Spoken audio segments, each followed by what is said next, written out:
The road to the Western Clash continues here at the HGC Europe as we are finishing up week 3. We're in day number 2, and we have big matches coming your way. My name is Trixler. Over to the left, got Caldor here to watch the matches coming your way, and I know he's excited. Yes, I definitely am.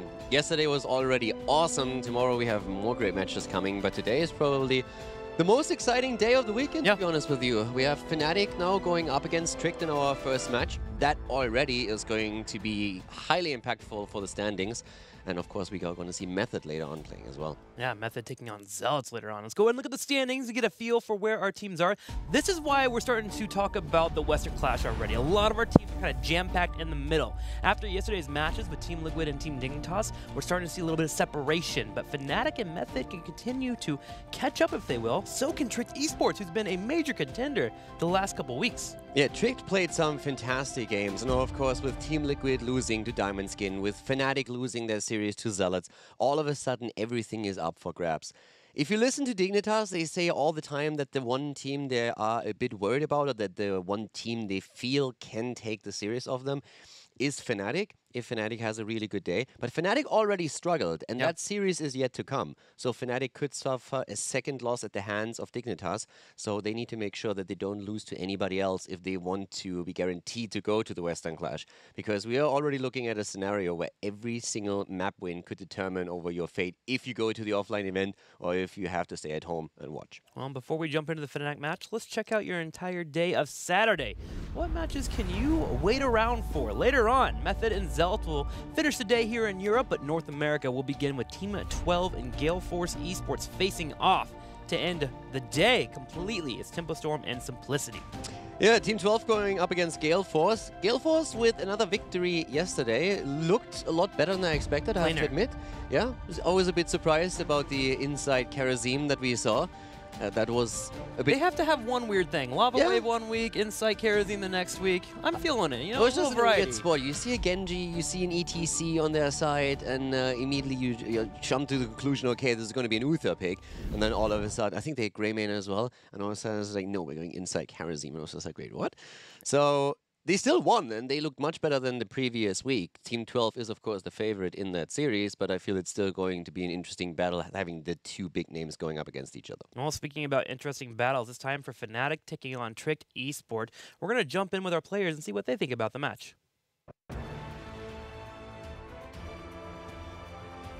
So losing to Silos last week was not in our plans, and it's something that messes up a bit with the standings, but for now, it's more of a wake-up call, and yeah, if we're not respecting the other teams enough, and I mean, they have a really good day, we can't lose to anyone at this point going forward. We just have to make sure that these kind of things doesn't happen again, so we try to prepare as much as possible. I think Tricked has always been a bit inconsistent, but this year they seem to have something really good going for them. They seem really motivated, and I mean, they have the best Gul'dan in the world, so like, we have to watch out there.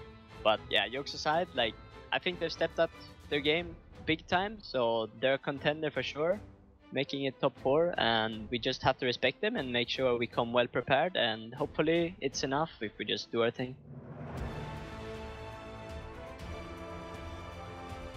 For the most part, I'm not really scared of Fnatic being angry or like overperforming. I think if anything, that's going to hamper their ability to play well, but we'll see. I'm not sure what to expect from Fnatic. I think they're still an enigma as far as the entire scene is concerned. As far as the point of weakness is concerned, I don't know. I think it's just, I think that team is lacking something, and I can't put my finger on it. I don't really know what it is, but they definitely feel significantly weaker than they did last season.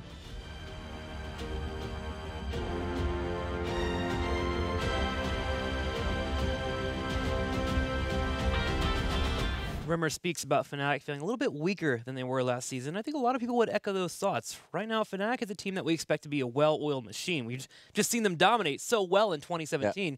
Coming in 2018, it feels like someone put a little transmission fluid in their engine. They're just bumping and hiccuping a lot. Yeah, definitely. And I mean, the interview was already pretty interesting. And what I loved was also Quacknick's reference to the best Gul'dan in the world. So in case that you guys didn't catch that, there was an interview with Crosby where he made a statement that he feels he's the best Gul'dan in the world. And of course, there was a person on Fnatic's lineup that immediately started to object to that and was like, wait a second. You're talking about majors? I'm the best mage in the world, no matter which mage it is. Is it Li Ming, Kalthas, or Gul'dan? So Mene immediately came in. Quacknick's making a bit fun about that exchange. So Gul'dan is probably going to be played today. So Mene will very likely have an opportunity to prove himself to be the better Gul'dan player. But of course, for that, we would also have to see Crosby on the hero. And as we all know, he currently switches that position with Maka as well. Yeah, I've been playing that Hanzo too, Crosby has. So let's go ahead and hop into game number 1 in the best of 5 series. The battleground will be Tomb of the Spider Queen. Fnatic with the choice bans for today. Dragonshire and Braxis Holdout will not be played in this series. Yeah, and so Fnatic brings the series to one of their weaker battlegrounds. They take the map choice, and so far Tomb has been played 3 times by them, but they lost twice on it, and that is one of the maps where they perform. The performance is a little bit shaky. They have other maps where they haven't gotten a single loss. Sky Temple would be an example. Only 1 game and they lost it. But given the amount of games that they had on Tomb, it's still, to me, interesting to see that they go immediately back to it. So apparently they have practiced it and want to be a bit stronger here, want to come out swinging.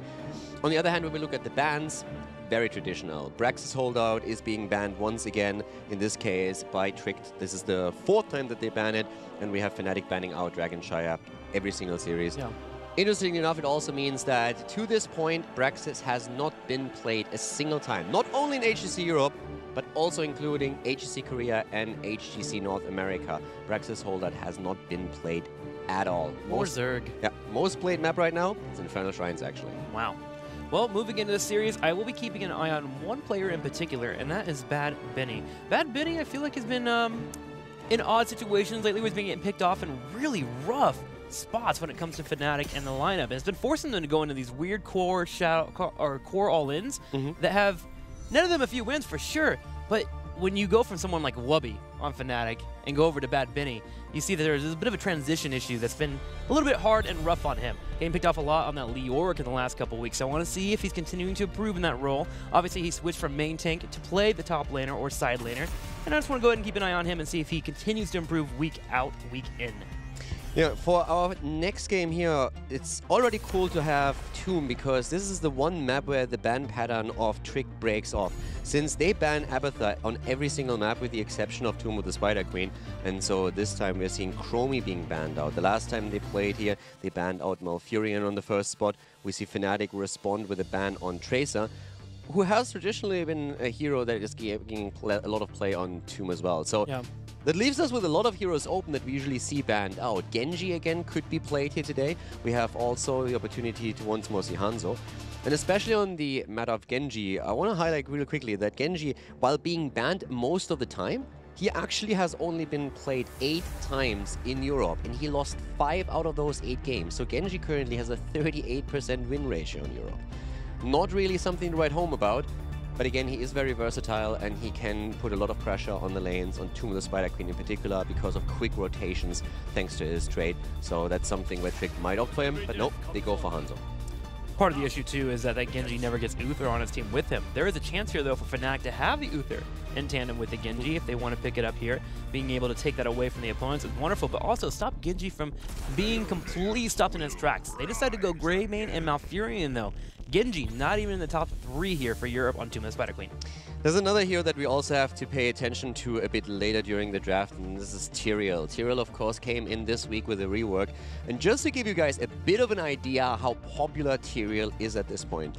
Before this week, before the rework came into play, Tyrael, when looking at the 2 weeks and all 3 regions, had a 36% involvement rate in drafts. After the rework, looking at only yesterday's games, and that again including Korea, North America, and Europe, he was sitting at a 76% involvement rate. So his involvement rate doubled. And this might not be the best Tyrael map, but it's definitely another map where we could see the hero. And Tyrael is definitely one of the heroes that we are going to keep a closer look on just to see if that trend continues throughout the weekend, or if that was just a first day thing where teams were willing to try him out a little bit more and then realize, okay, does he fit in, does he not fit in? Since we all know scrims are one thing, playing in actual HGC environment, in league play, that's a completely different beast. Tyrael, more popular than a beach ball at a Nickelback concert. Crazy how much he's getting played here. Checking over to Blaze and Gul'dan. Now, speaking about popularity, Blaze, when it comes to Tricked Esport, it's been played a lot lately by Alex the Pro G, and they bring him back. Only not playing him once, if I remember correctly, yesterday against Team Liquid. Had the Tyrael come out in that 4th game. Yeah, Tricked is currently in a situation where they have played 6 games with Blaze, more so than any other team that we have in Europe. And they have won out of those 6 games, 4 of them. So it is pretty impressive how they won Tricked Blaze right now. And that again comes back to Alex the Pro G, who loves to go for a hero that he feels is impactful for the team, for the playstyle, and then he just goes all in on the hero until someone figures something out against the hero or until the hero falls off completely. And so far, to be fair, they have shown good games. It's working for them. Yes, they lost the series against Team Liquid. Fair enough, but the games were super close, and he had a big impact with the hero. There were 2 games where they were in the lead and coming down to 1 throw. That's where they lost the game at Team Liquid, which is a little bit better in the decision-making towards the end. So you can't pin that on Blaze. One more tidbit on Blaze before we move forward. Blaze actually has main tank capabilities, and if you actually head over to JPL's YouTube, he did a little speak-through about what he was going through and his mindset and how to play the hero if you want to learn a little bit and how to play him as a main tank. So we have also Gul'dan here, and he is still one of the best mages that we have in the game. He excels more so on Infernal Shrines and Tomb of the Spider Queen, since the wave clear, which is hugely important on any map, is even more important on these. And the quick rotations that you can implement on a map like Tomb of the Spider Queen, if you have a lot of wave clear, can really make it difficult for your opponent to control the turning point. So right now, there's still the question who's going to play it. Most likely we're going to see Mako and Gul'dan and Crosby again on Hanzo. But Fnatic is going for a Stitches composition right now with Kel'Thas. So Mena back on the mages. And we have now Hook into Malfurion roots, into Gravity Lapse. So the whole idea is already get a target close and blow it up. An old Dignitas combo that got really popular last year. Fnatic now pulling it off when they have an old Dignitas player with Mena being there. He is an expert straight up when it comes down to dropping the Gravity Lapse right when the Malfurion comes in and being able to find that target from the hook. One of the best KTs in the business at actually landing that Gravity Lapse follow-up to get that kill. Johanna picked up for Tricked Esport on the 4th draft here. What will be the final pickup here? Gonna need a support. Rhaegar is up and available. Been seeing that pretty often lately. Yeah, it's highly likely that we're going to see Rhaegar for them. There are other options, but considering that we already have Uther banned out, and in this case Malfurion taken, Lucio not necessarily the best with the composition here. They could have gone for other options, but Rhaegar is definitely the one that stood out, and they're going for him here. So we have the dog back in, and now the question just remaining, how is Fnatic going to shape their bot lane? So far they've really tended to go towards Leoric. Yeah. But Leoric, I don't really feel that Leoric on this map had the impact that they were hoping for in the previous games. And to be honest, if you look at Leoric's win rate right now and how well he does, he's not really in a good spot. Leoric has 18 games played in Europe and he lost 11 of those. He's sitting at 39% win ratio. If you compare that to a little bit more of a beefy side laner, as for example Arthur's is sitting at 14-7. So he's currently at 67%, which is way above. But in this case, they're going for a Nuburak.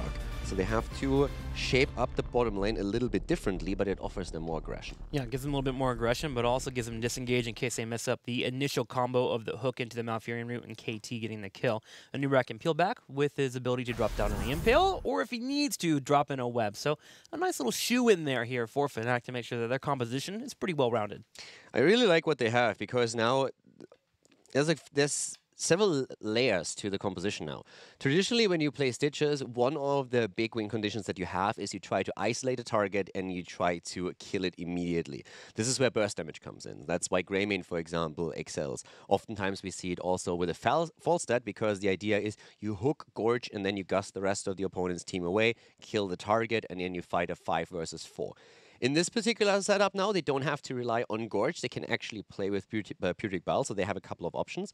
And one of the key aspects of this composition is that you are trying to lock a target down. So that's where Malfurion and Kel'Thas come into play with their CCs that they have. But right now, one of the concerns is obviously you have Rhaegar against you. So there is always the chance that an Ancestral just hits in time, and then your opponent can counter engage into you, and that could be a huge problem where the fight turns against you. So now if you have a Nuburak in this composition, you can always combo him off, make sure that he zones Rhaegar out, and if Rhaegar gets too close and is about to drop the Ancestral, you can still use Cocoon. Yeah. No Ancestral, target is dead, and again you find yourself in a 5 versus 4, which was the idea in the first place. Well, on the other side, you still have Tricked Esports with a ton of wave clear. We'll see if it'll be enough for them to stop the hooks from flying and landing and killing their targets. Let's go ahead and hop into it as Tricked Esports takes on Fnatic. Game number 1. The battleground is Tomb of the Spider Queen, and this is a best-of-5 series. Fnatic going up against Tricked today. A highly important game match for both of these teams. And to the left, we have Main on Kel'Thas for Fnatic, Quacknix on Greymane, Breeze on Anubarak, Smexy on Malfurion, and Bad Benny on Stitches. On the right side, in the red, Crosby playing the Gul'dan, Alex Aproji on Blaze, Rimmer on Johanna, Make will play Hanzo, Grandpa Kit, your Rhaegar. I'm excited for this one. The first map is going to be important in this series. And the most important part for me is that both of these teams are now in a position where they still have very good chances to go to the Western Clash. Fnatic relying heavily on no hooks in this game. They have still engaged potential with Nubarak in particular, but in an ideal universe they would try and get a good hook in and then capitalize with roots, gravity labs, and quick damage through Greymane on a kill. Main, of course, in a spot where he finally has an opportunity again to play Kel'Thas, one of his favorites. He's the one who really coined that hero, and was always trying to bring him back. Tomb of the Spider Queen, one of the better maps for Kel'Thas, thanks to all those small corridors that we have for the AoE damage that the Fire Mage brings out. Really pack a punch. Speaking of Kel'Thas, look at that level 1, the Mana Addict trying to grab the Regent Globes. This is a PSA. Please stop going Convection right now. Mana Addict is wonderful based on what has happened to Regent Globes in the latest changes. We have a bit of fight here in the middle, a little bit of poke back and forth. I counted this week, Caldor. I had 8 Kel'Thases. Guess how many went Convection? Knowing Hero League, I would say 0. I didn't expect that. Well played. All 8 of them. Guess how many finished it? 1. Stop going Convection and get Mana Addict. It's much safer. I'm trolling, of course. Now, Convection is definitely a very, very high-risk, low-reward talent that, especially in Hero League, for some reason seems to prevail. But whenever you look at pro Heroes of the Storm and at the high-level play, you will see that we have, of course, Mana Addict taken here. So Mana takes advantage of the talent here, and as Tim already alluded to, with the globe changes that came in at the end of last year, in December 2017, now you get the value even faster. Yeah. So that is something that Fnatic is currently also trying to capitalize on. We have, for example, on Nubarak, on level 1 Regeneration Master, so all the globe talents in a very good spot here. And Trick is in the early game, trying to put the screws on, pressuring with the camp that they took very early on, which forced Fnatic with 4 heroes into the mid lane to muster up a defense. Didn't lose any structures yet, but Crosby got a bit of an opportunity to start stacking his level 1 quick. Yes, they are hammering down the wave clear right now. In fact, Stitch is actually on the bottom side helping with the clear where he can, as Blaze is the one controlling that lane. So Trick continues to take a nice lead in pushing, but in terms of gems, Fnatic is hanging in there. 35 to 30, only slightly behind, but should be able to pick it up as he continues to grab the minions that are being pushed in towards him. But this pushing from Trick Esports will eventually net them a lead to where they get a little bit of space, where they can get that turn in. Yeah, we have, by the way, the entire time Bad Benny at the bot lane. Oh, at this moment, Fnatic with a bit of an engage against Johanna. But yeah, Bad Benny at the bot lane with Stitches, holding the lane here against Alex, and Blaze once again, one of the go-to heroes for Trick Esports right now. As I already said a bit earlier, they have played him 6 times and they won 4 of these 6 games. So for Trick Esports, Blaze is currently sitting at a 67% win ratio, and that pretty much reflects also where he stands in Europe in general. At 62% win ratio with 13 games played overall. So Blaze definitely has found his spot on the solo lane in Europe. Yeah, his ability to just win the trade on any lane has just been devastating for a majority of matchups. Yeah, one of the matchups where he has a bit of a rougher time is against Sonya. But the interesting part is that we see less and less Sonya being played. So he finds himself a great spot. And in this moment, Remaballer barely gets out using Iron Skin as the cooldown comes in. Benny missing the hook. He's hoping, of course, for Grandpa Keta to try and juke down to the bottom, which didn't happen. And Alex, in the meantime, is just setting the bot lane afire and forcing Bad Benny to react to it. Yeah, Bad Benny actually has a really hard time defending this. Yes, you can go into W build and it gives you decent wave clear, but nowhere near the match of what Blaze will have. The good news for Stitches, though, is that at least he has to stay with his own Devour. Yeah, and he doesn't lose the lane too hard. If you look at the structures, it's not like the towers are on half HP or anything like it. At least not at the bot lane. In the mid lane, thanks to the earlier push, they indeed are. But so far, Stitches is actually doing better on the lane than I expected. And as you said, a lot of it comes down to Devour as a sustain tool. Yep, just able to relax. What a world we live in now, where Blaze and Stitches is currently on our 1v1 in the bottom lane. You'd love to watch it change and adapt. Okay, I'm also not quite sure if that's going to be... No, this is the meta. A stable... Okay, this is meta now. And this Crosby? is a kill, potentially. Crosby goes down. On Gul'dan, by the way, Quacknix is moving out. So we talked a bit earlier about Crosby's statement that he feels he is the best Gul'dan in the world, a statement that was highly contested by Mene immediately. And in this case, actually, we see Make on Hanzo. So normally it's the other way around. We have seen Crosby a lot on Hanzo, and we have seen Make and Crosby both share Gul'dan depending on the situation. In this particular setup, we're now seeing Crosby back on the mage. So pretty cool to see that there's an overlap in hero pool on Trick Esports side. Some would say it isn't ideal, but it always offers you more flexibility when you head into a draft. So it can be a huge strength for a team if it doesn't go too far. Yeah, and what I am a little bit worried here for Fnatic is when we get towards that level 10 and we have the Condemn into a Jet Propulsion into a Horrify. Huge AoE, very capable of blowing up targets. And right now we're seeing a target get blown up right now with Maki taking some damage, unable to escape. Gravitas tried to give him a heal, but Fnatic is finding some kills here. That's 2 now to 0. Yeah. Breeze with a love bug. A little bit of a love tap against Hanzo, and he goes down. Best very kind well of taps, done here. honestly. Of course. Yeah, so gets a kill in. 2 kills for them right now, doing a decent job with that, and Fnatic definitely starting to take a slight lead here, since they now also are in a position where they can get their own web weaver wave, and they do exactly that. So well played by Fnatic to this point.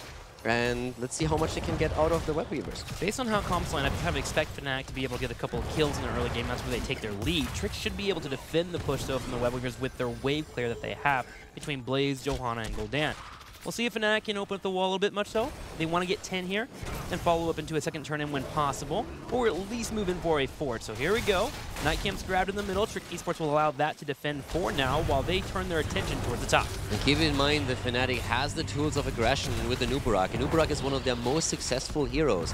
They have an 80% win ratio on the Nuburak, and it got so dangerous to other teams at some point that we have seen several times now in Best of 5 series, a Nuburak even banned out against Fnatic, because other teams showed respect and said, hey, whenever you play this hyper-aggressive playstyle with him being the main engage tool, you are so much more dangerous, so we need to try and take that away from you. And Fnatic is showcasing that here again. They have level 10, and they immediately move down to the bot lane, trick this force back. Very cool move by Alex, by the way, to immediately give up the fort and say, okay, if I stay here, I'm gonna fall. I have no chance of defending this as long as we don't have 10. So Fnatic gets a lot out of the first turn-in. Yes, they do. A wise move for them to get that 10 before their opponents, grabbing the fort, and they can immediately set up for another turn-in. Trick is aware of this as they start to group up slightly. Only Hanzo hanging behind here, which he can afford to do thanks to the Dragon's Arrow. Alex Saproji comes down and starts grabbing the Giant, realizing that KT is on the top side, which will allow for Trick to open up the map a little bit. Also, we have the heroic abilities in, and especially with Greymane, we always talk about go for the throat versus Cursed Bullet. And usually as a rule of thumb, if you're targeting the front line, you want to go for Cursed Bullet. If you're targeting backline heroes, you are going for go for the throat, especially if there's a lot of squishies on the opponent's team that you're trying to take down. Yeah.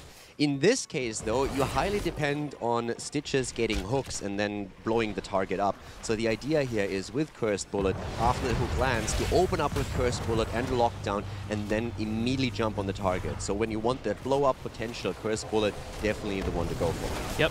You delete 35% of their current health, so just immediate follow-up from the rest of your teammates should be that other 65% to come in. Trick Esports now gets their turn in. They've opened up the map slightly. Bottom side is pushed in, though, so Fnatic will have an easier time defending if they can focus on their mid and top lane. Yeah, they still wait at this point for a bit of a hook. And as also mentioned, we don't have Gorge, we have Putrid Bile. It's just very advantageous to have that as a tool here, especially if you don't bank on Gorge Gust combinations with Falstad in this case. It's a bit of a different style that they want to play around the hooks. And Putrid Bile gives them more fight potential in these situations. So once again, defense already happening here in the mid lane, down to the bottom of the map. Stitches is doing the same job, but Trick has started to move a bit more aggressively towards the top, where only Kel'Thas is currently attempting to defend the fort. Can they get this fort here? It's down to half health.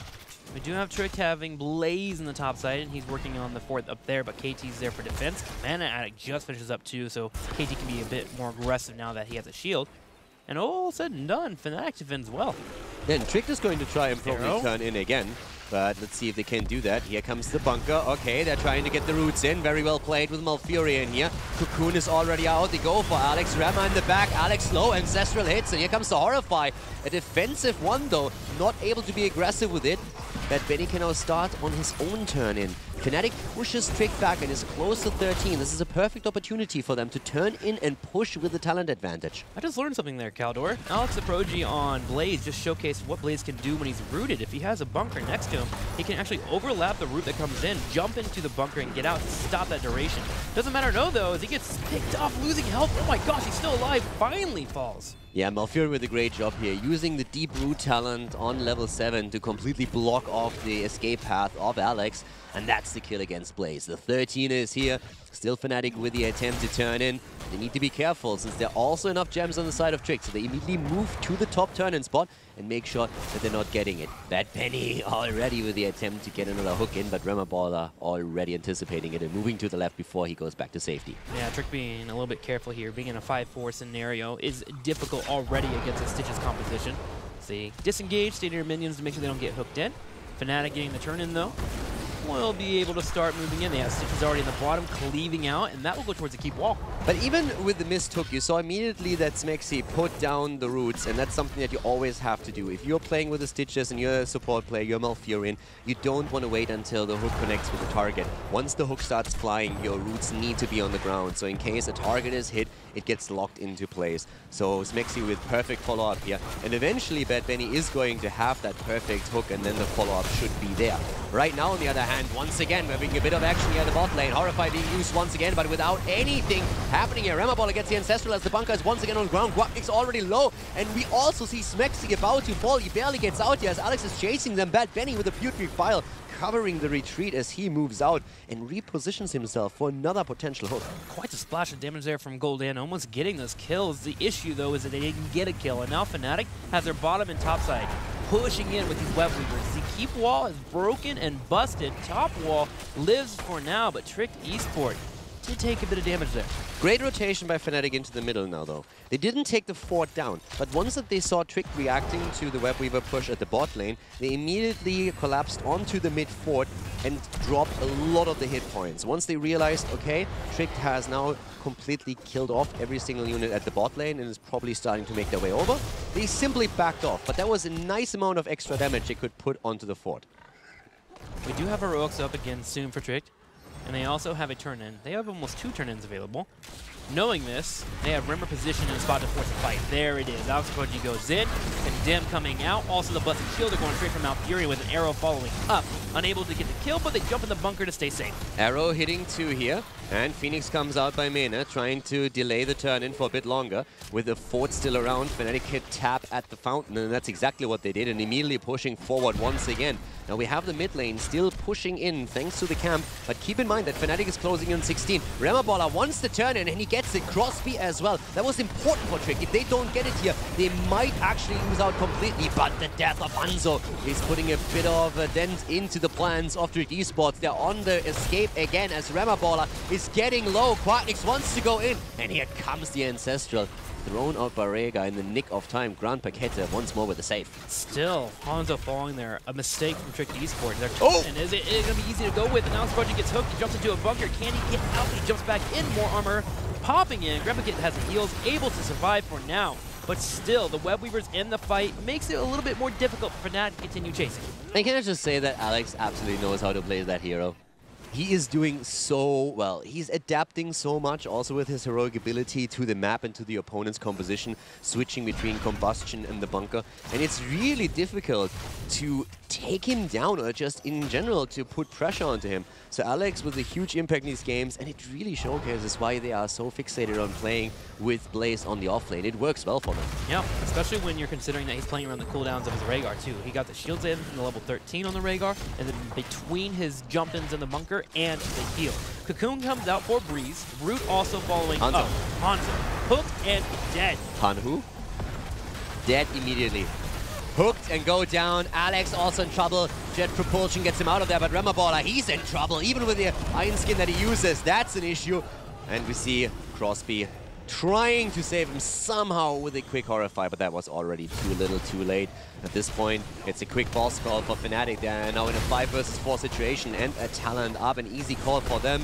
And Nubarak, in the meantime, already working on a turn-in himself, trying to make sure that there's also no turn-in from Tricked Esports. The double kill here, great position for them. That was the hook into the Hanzo kill. Bad Biddy with the Future Bile able to connect on the backside, making sure that no one can peel away. Alex the Pro-G is able to jump potion out, but Rimmer taking some damage too. Bad Biddy is trying to do his best here to block, but with the Breeze fall up into a Burrow Charge, that's going to be a kill, and this is a boss for Fnatic. And potentially a turn-in, and the Horrify just didn't do anything for them. Grand Paquette rooted into the ground, and Rega is down. The dog is dead, as we see Bad Benny trying to move in to take down the rest of the team. The bunker is out, but at least Maka should fall here. Cocoon is being used by Breeze as they are attempting to lock down Blaze, and this is looking grim for Alex the Pro-G. Yes, it is. Breeze body blocking him, impale into a stun, allowing Quinix to go in. And I gotta say, putting Bad Benny on a main tank, whether it be the Stitches here as an offlaner, really paying off for Fnatic. They're getting their engages they want, and the hooks are landing. Yeah, Breeze is also putting on a clinic with the Nubarak here. All of them play so much better than what we've seen last week. Question, of course, is that if they can keep this up throughout the series. For now, they're looking fantastic. 9 kills against 0. 2.5 levels ahead, and they are able to drop the fort at the bot lane. And they have a turn in too. Tricked Esport may have one more fight in them here before they have to deal with Keeps taking more damage on that top side. It is exposed and vulnerable. Will they try to force this fight? They have the Dragon's Arrow. They'll have up Blaze in a few seconds, but Fnatic has some time here to drop off some gems. Yeah, Fnatic has an easy time to drop gems off and then try to go towards level 20. They currently still hold enough at Benny with the turn-in attempt. Actually cancels it for a second here. Trying to, I assume, give Min a little bit more time on the night camp before he completes the turn-in. There it is. Or was he interrupted? I think he was just starting it. The night camp, so he's able to get in there. Yeah. All right, 19.25 in experience. Mercenary camps in the middle. Big wave coming in for Fnatic, and Bad Benny opens up a fight on Rimmer. Yeah, and already Bad Benny with the Future Bile. And Rimmer is isolated at this point. He needs to be really careful. Rega as well, by the way, at the bottom. Quacknix was already chasing him away. And now Tricked is just on the run everywhere. Cocoon again being used. And Tricked has such a bad position here. The silence comes in. Perfect follow-up by Malfurion with the Twilight Beam. Crosby trying to keep himself alive, but Benny slows him down. Breeze is already on the task. Question is, can he complete it? Cleanse comes out. Grand Paquette is doing everything he can to keep him alive. Even dropping the Ancestral right now, but Quacknix still wants him. And Gul'dan goes down. Remaballer on the run once more as we see Fnatic moving towards the core, attempting to end game number 1. Okay, just having a hard time on that Hanzo here. 50% of the deaths for his team so far with a total of 5. Rimmer's trying to do his best here to get the Giants aggro away from the core so he can buy time for his teammates. With Hanzo up in 10 seconds, he'll have a Dragon's Arrow to start the fight, but I worry that it won't be enough as Fnatic charges forward and starts hitting the core. Fnatic is going for it, and this is looking good. They take game number 1. They drop the core, and with 11 kills, 12 kills to 0, Fnatic takes the first game. Fnatic looking more clean than we've seen the last couple of weeks. Can they continue this through this best-of-5 series? We'll have to see, but today, looking good. I really do enjoy that Stitches for Bad Benny. It's more of a natural role for him. He's played it a lot for Expert in the past, and him on the side, being able to go in the W build, really fit Fnatic here, and also give him the chance to make a few plays.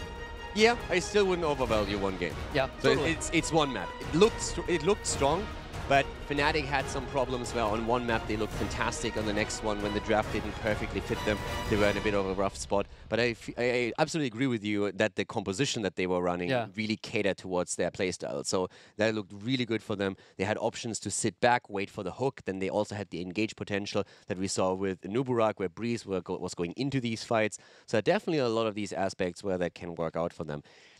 Tricked struggled, especially you were mentioning Hanzo. Really, really tough times here for him to stay alive throughout the game, and that was a bit of a liability here. We saw Grand Paquette trying to save everyone the entire time, but even with the pressure against Remaballer on Johanna, oftentimes we saw the Ancestral used in that case, and then you didn't have it anymore for the backline. So game number 1, fantastic series or fantastic game by Fnatic. Question is, of course, can they keep it up throughout the best of 5? Yeah, Mage gonna have to clean up a little bit there. A couple of them were hooks, you know, you can kind of forgive those, but a few of them was him actually just diving forward into a fight, being a couple steps ahead of his teammates, you know. Gotta be near that Crosby, being able to set up for that Horrify if he needs it. So hopefully going to game number 2, he'll clean up just a smidgen. Let's go ahead and talk about Twitter, because you guys